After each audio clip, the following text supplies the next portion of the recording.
So, mga kanyakers, ito yung first try namin ng ng street food dito sa Dotonbori. Well, in fact, di kami nauto. Legit na na takoyaki. Woo! Woo!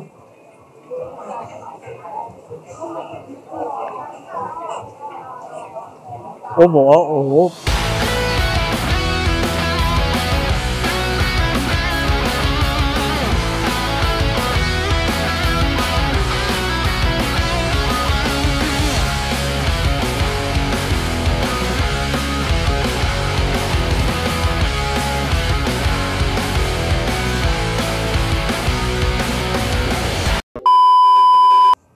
So, hello mga kanyakers. So, nandito kami sa Dotonbori.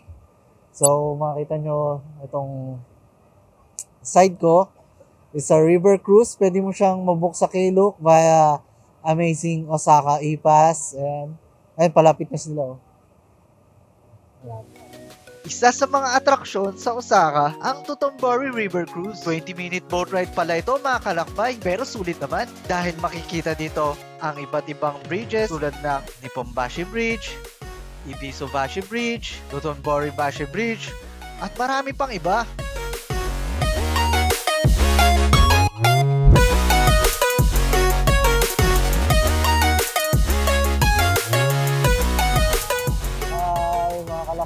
So, ito na yung river cruise sa Dotonbori.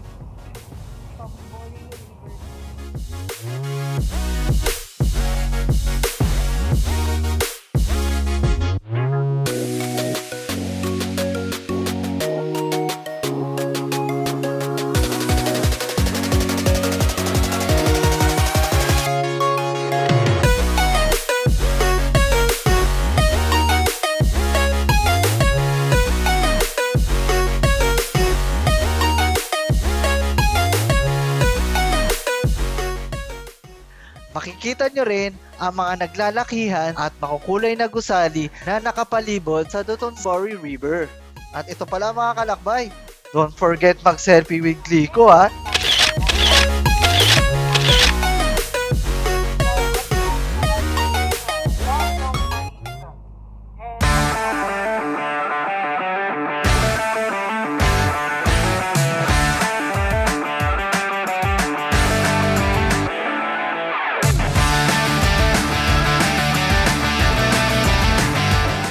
Sobrang daming pwedeng puntahan sa Osaka. Ito muna kami para maglaro. Remember, ito mga kalakbay, always take your time.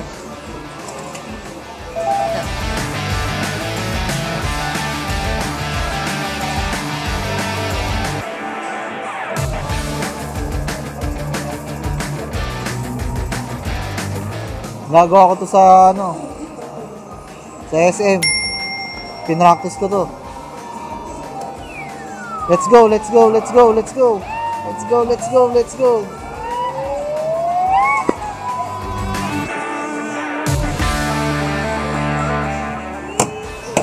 So,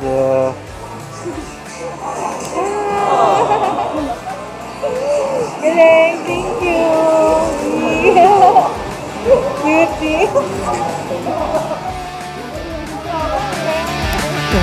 Cutie.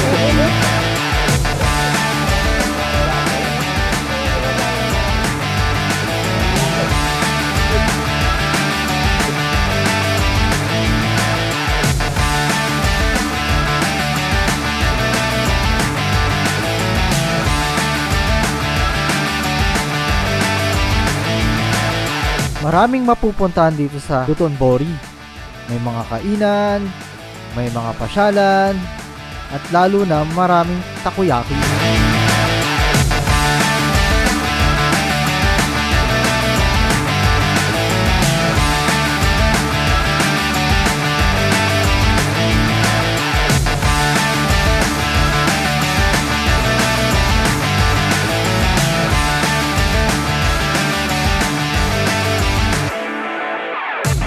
Dahil umuulan, saktong-saktong ramen. So, nandito kami sa Dotonbori at kakain kami ng ramen nagi. Legit na ramen nagi. So, umuulan sa labas. Ito, tamang-tama yung ramen. Ito yung ano nila, pinaka-maanghang na ramen. Ahang. Ahang pala nito. Sira yung chopstick ko. Mapapalaban tayo sa chopstick ko.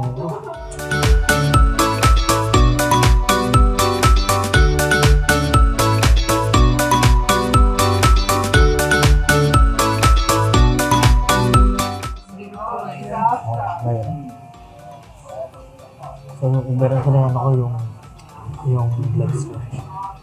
Makuli tayo ng kanilang chance. Sulit na sulit itong ramen restaurant na kinainan namin dito sa Dotonbori. May kasama ng chicken and seaweed rice. Papalaban tayo. Ayun o.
So guys, and packet na kami sa Osaka Castle. Makikita nyo, laki ng structure. Ganda. So nag-skip kami ng line gamit yung Amazing Osaka E-Pass. Osaka Amazing Pass. Sorry. Tara, wait lang papa. Hello mga kanyakers. So ayun, nag-skip kami ng line gamit yung Osaka Amazing Pass from Klook. So, gamitin nyo lang yung promo code namin na Unlock by Couples. Makakaskip na kayo ng line. Grabe yung line kanina. 2 lines. Kami nag-skip kami ng line. Yun. Tapos ayun na. Yun yung Osaka. Nasa likod ko.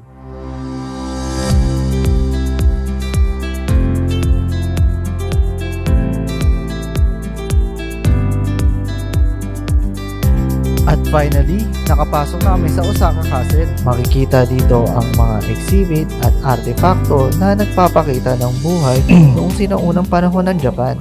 Baliktad tayo. Dapat dito yung ano. So kanina bawal kami mag-shoot din sa 3rd tsaka 4th floor. So kami nakapag-shoot na kami sa 5th floor. Ikot lang kami. Baliktad naman ikot natin lang eh. Grabe ang tanawin sa tuktok ng palasyo. So mga kanyak Roberto, ito, bilihan ng swords dito sa Osaka Castle. Yan silang swords. Yan silang baril. Tsaka, kung gusto nyo maging shinobi, bili na kayo sa Shinobiya. Pag gusto nyo maging shinobi.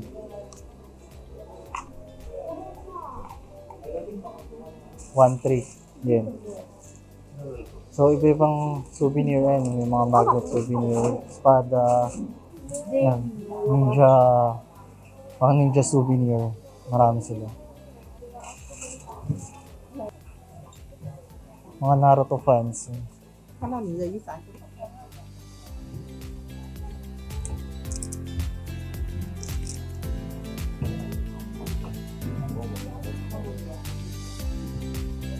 May iba't iba ding souvenir. Ang gaganda pang mga ninja eh.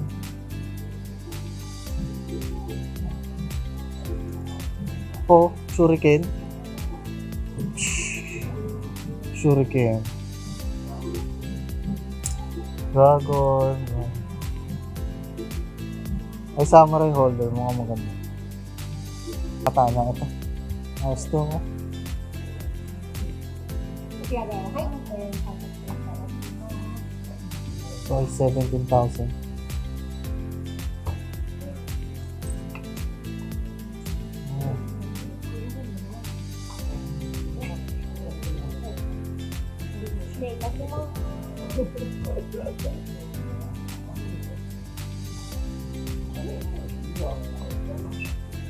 Real katana. So, 29,000.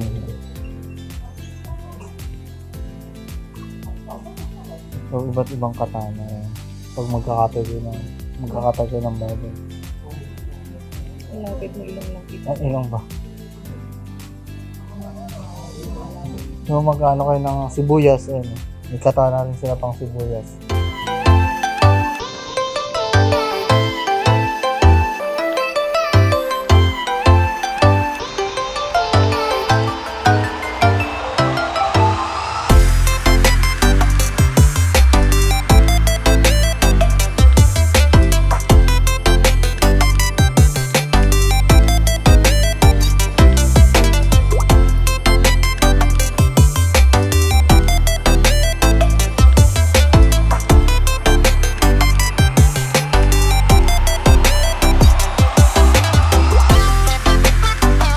Nasa Osaka Museum of Housing and Living kami.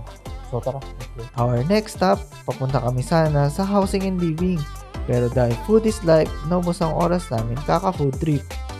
Lakad is life talaga dito sa Japan. Lakad trip ang ginawa namin mga kalakbay. Nabusog ang mga mata namin sa daming pwedeng bilhin dito sa Osaka. May mga sushi, bag, damit, cellphone at kung ano-ano pa.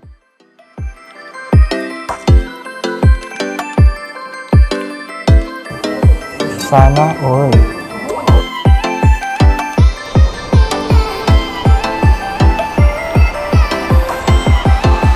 Abi nun.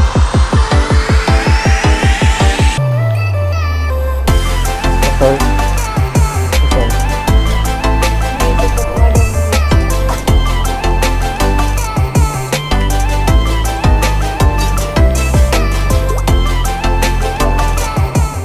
Dito pala kami nag-lunch sa Miyako. Grabe, ang sarap ng luto ni nanay dito. Yung katsudon nila, legit na legit.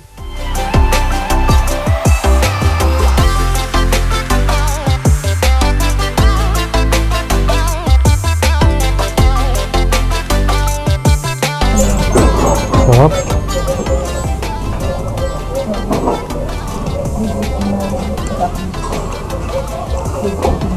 Legit na katsudon, legit na tempura.